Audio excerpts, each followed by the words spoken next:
SP আবার আমাকে খুন করার জন্য ঠিকে নিয়ে এসছে।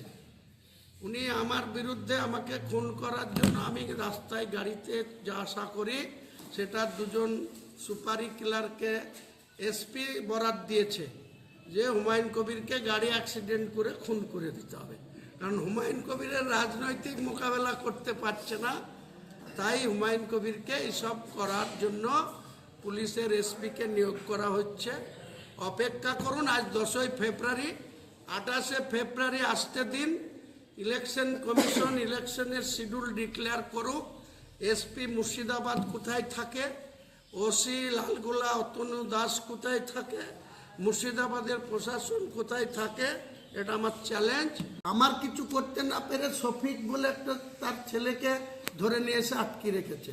আমি আইসিকে বলেছি যদি না ছাড়ে কালকে বাবরি মসজিদের ভিত্তি স্থাপন তো আগেই হয়ে আছে, কাজ শুরু করব, করে লাখ লোক গিয়ে বেলডাঙ্গা থানা ঘিরব, দেখবো এসপির কতটা দম আছে আর বেলডাঙ্গা আইসির কতটা দম আছে।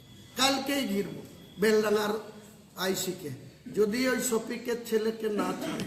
কালকে এক একটা ইট খুলবো বেলডাঙ্গা থানা, এক একটা ইট খুলে নেব, কত গুলি আছে, কটা চালাবে, আর বেলডাঙ্গা থানার ইট কালকে খুলবো।